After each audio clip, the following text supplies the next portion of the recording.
जय हिंद मित्रों, चलिए देखते हैं आज पार्ट्स ऑफ स्पीच। और पार्ट्स ऑफ स्पीच वैसे तो हम लोगों को 8 ही पढ़ाया गया है, लेकिन देखिए पार्ट्स ऑफ स्पीच वास्तव में 9 होते हैं। इसमें आर्टिकल्स को भी जोड़ा गया है। आर्टिकल्स यहाँ देख सकते हैं आप, आर्टिकल्स, ठीक है। तो आर्टिकल्स भी हमारे पार्ट्स ऑफ स्पीच का एक भाग होता है। यहाँ देखिए दिया गया है आर्टिकल्स, ठीक है। आर्टिकल्स ये भी भाग होता है। कहने का मतलब है पार्ट्स ऑफ स्पीच का मतलब ये होता है कि पार्ट मतलब होता है भाग, और आप मतलब का स्पीच मतलब जो कुछ हम संवाद करते हैं, बोलते हैं, ठीक है। बोलने में किन किन चीज़ों का प्रयोग होता है, कौन कौन से भाग उसके होते हैं बोलने में कोई चीज़, ठीक है। तो वही पार्ट्स ऑफ स्पीच कहलाता है, ठीक है। किसी भी सेंटेंस के जो अलग अलग भाग होते हैं वही पार्ट्स ऑफ स्पीच का एक उदाहरण आप कह सकते हैं। जैसे देखिए सबसे पहले है नाउन। किसी भी सेंटेंस में सबसे पहले आप क्या देखते हैं? नाउन देखते हैं, ठीक है। नाउन सबसे पहले देखते हैं क्योंकि नाउन पर ही सारी चीज़ें डिपेंडेड होती हैं, है ना। या तो अगर नाउन नहीं होगा तो प्रोनाउन होगा, है ना। अगर ये नाउन नहीं है तो उसके स्थान पर प्रोनाउन आ जाता है, लेकिन मुख्य भूमिका ही निभाता है। तो चलिए देखते हैं, थोड़ा थोड़ा सा परिचय करवा दे रहे हैं, फिर आगे जो है इसकी फुल वीडियो आपको मिलेगी। नाउन का अलग से, प्रोनाउन का अलग से, वर्ब का अलग से, एडवर्ब का अलग से, इसी तरह से 9 पार्ट का अलग अलग से आपको मिलेगा। देखिए पहले refer to the words. Refer मतलब उल्लेख करना। Refer to the words or phrases, यानी उल्लेख करता किसका? शब्दों का। वर्ड्स मतलब शब्दों का, अथवा फ्रेजेज। फ्रेजेज मतलब होता है जो वाक्य होते हैं छोटे छोटे, ठीक है, उसका। That represent a person, a place, a thing और एक्टिविटी और ए क्वालिटी और आइडिया, ठीक है। तो कहने का मतलब ये, इसके अलावा ये क्या क्या प्रेजेंट करता है? जैसे पर्सन विशेष को, प्लेस विशेष को, वस्तु विशेष को, एक्टिविटी जो हमारे कार्य होते हैं, हमारी जो गुणवत्ता होती है, गुण होता है उसको, और आइडिया हमारे जो विचार होते हैं, ये सारी चीज़ें मिलकर एक नाउन का निर्माण करती हैं, ठीक है। और नाउन आपको पता होगा, नाउन जो है मुख्य रूप से 5 भागों में बांटा गया है: प्रॉपर, कॉमन, कलेक्टिव और मटेरियल और एब्स्ट्रैक्ट, ठीक है। फिर आगे चलिए देखते हैं प्रोनाउन। अब प्रोनाउन में देखिए क्या होता है। प्रोनाउन में ये नाउन के स्थान पर प्रयोग में आता है। देखिए यहाँ रिफर्स टू द वर्ड्स, ये वर्ड्स होना चाहिए, words. Refers to the words that are used instead of a noun. कहने का मतलब है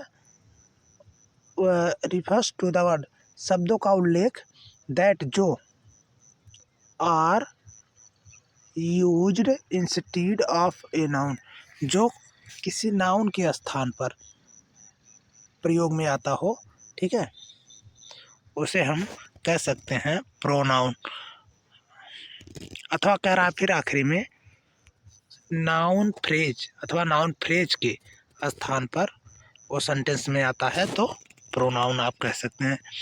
अब देखिए जैसे ही है, आई है, इट इज है, मी है, माई है, सी है, दैट है, दिस है, दोज है, ठीक है। तो इस तरह से ये प्रोनाउन के पार्ट होते हैं। जैसे he is a good boy, I am a intelligent boy, इस तरह से लोग बोलते हैं, है ना। It is a rainy day, इस तरह से। Please give me my pen, इस तरह से बोलते हैं। तो मी है, माई है, सी इज ए ब्यूटीफुल गर्ल, है ना। तो ये सारी चीज़ें प्रोनाउन के अंतर्गत आता है। और नाउन में देखिए इसमें एग्जाम्पल दिया है। जैसे नाउन में एग्जाम्पल, जैसे डॉग है, कैट है, एलिफेंट है, स्कूल है, वर्क है, टाउन है, ये क्या दिया है, मैलिना, मनीला, मनीला, अच्छा मनीला दिया है, थोड़ा स्पष्ट नहीं लिखा गया है। मनीला, टीचर, मनीला जो फिलीपींस की राजधानी है, स्थान विशेष को इंगित करता है। आगे देखिए अगला अब है वर्ब। यहाँ बस हम थोड़ा थोड़ा सा परिचय करवाएंगे। वर्ब, वर्ब होता है जो ये क्या करता है, देखें वर्ब क्या करता है, refers to the words or group words that describe an action, जो एक्शन विशेष को इंगित करता है, ठीक है। कार्य को इंगित करता है, बताता है। एक्सपीरियंस अनुभव को, express A state of being अथवा जो हो रहा है ये सारी चीज़ें बताता है। जैसे देखिए रन है, सिट है, स्टैंड है, गो है, हैव है, गेट है, प्रॉमिस है, इनवाइट है, ये सारी चीज़ें किसी एक्टिविटी को दर्शाती है। जैसे देखिए ही रन फास्ट है ना, sit down, stand up, go up है ना, I have a two pen इस तरह से, ही गेट मैनी थिंग्स इस तरह से, I promise you, I invited you इस तरह से आप कह सकते हैं। वर्ब हो गया। अब फिर देखिए अगला पार्ट है एडजेक्टिव, चौथा पार्ट एडजेक्टिव। एडजेक्टिव का मतलब होता है विशेषण। और देखिए refers to the word that describe a noun और प्रोनाउन, जो नाउन अथवा प्रोनाउन को डिस्क्राइब करता है, बताता है, या कह सकते हैं एडजेक्टिव क्वालिफाई द नाउन और प्रोनाउन, ठीक है, नाउन और प्रोनाउन को क्वालिफाई करता है। जैसे angry, brave, careful, healthy, little, old, generous, hills, अच्छा हिल्स नहीं है, टाल, सम, गुड, बिग, इस तरह से ये जितनी भी चीज़ें हैं ये सब एडजेक्टिव के अंतर्गत आती है ना। जैसे he is very angry, he was very brave है ना, डू योर वर्क केयरफुली या careful, his health is not good, इस तरह से आप कह सकते हैं। तो ये सब एडजेक्टिव के पार्ट होते हैं। फिर अगला देखिए एडवर्ब। एडवर्ब क्या होता है, जो वर्ब की विशेषता बताता है ना।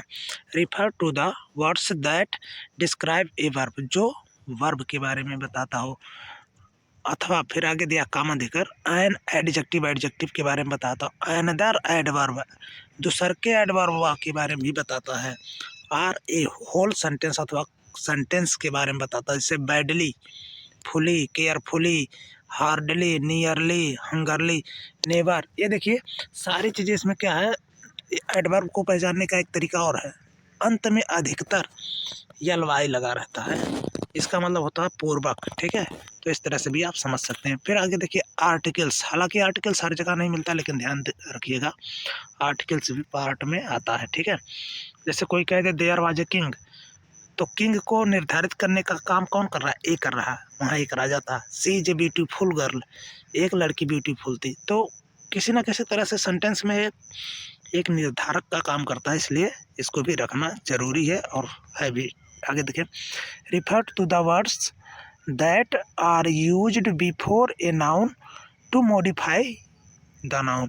नाउन के पहलवा यूज होता है, हमेशा नाउन के पहले यूज होता है, और नाउन को मॉडिफाई करता है। मॉडिफाई मतलब निर्धारित करता है, स्पष्ट करता है, ठीक है, और उसको कह सकते हैं कि उसमें निखार लाता है ना। तो ये आर्टिकल्स का काम हो गया, निर्धारक के रूप में ये कार्य करता है। आगे देखें अगला है प्रीपोजिशन। प्रीपोजिशन से अधिकतर भरने वाला क्वेश्चन आता है ना। प्रीपोजिशन, इसमें देखिए प्रीपोजिशन में refers to the words that are used before a noun. Preposition भी जो है नाउन के पहले प्रयोग में आता है, हमेशा नाउन के पहले, ठीक है। प्रीपोजिशन है और एडजेक्टिव है और आर्टिकल्स है, ये हमेशा नाउन के पहले प्रयोग में आते हैं। फिर आगे देखिए refers to the words that used before a noun pronoun, ठीक है, इस तरह से।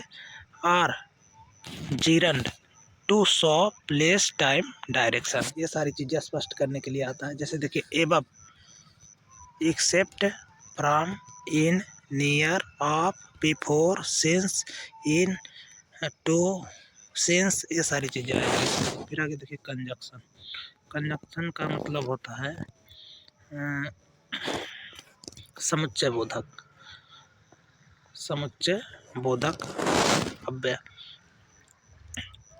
अब देखिए इसमें क्या होता है, refers to the word that connect words, phrases और क्लॉजेज इन ए सेंटेंस, जो पूरे फ्रेज या सेंटेंस को जोड़ने का काम करता है। जैसे एंड है, आर है, सो है, आफ्टर है, सिंस है, बिफोर है, आइदर है, नाइदर है, ये सब इसमें आ जाएंगे, ठीक है। इसमें और सारी चीज़ें आती हैं, जैसे इन है, टू है, ठीक है, अंडर है, बिलो है, ऑन है, अपान है, ये सारी चीज़ें प्रीपोजिशन में आ जाता है। आगे देखिए इंटरजेक्शन। इंटरजेक्शन का मतलब होता है जो विस्मय का बोध कराता हो, विस्मय बोधक मतलब स्ट्रांग फीलिंग देता हो, ठीक है। तो इसमें देखिए refers to the words or phrases that are use to express a strong feeling. देखिए यहाँ दिया गया है स्ट्रांग फीलिंग, स्ट्रांग फीलिंग, ठीक है, स्ट्रांग फीलिंग को बताता है। जैसे देखें इसमें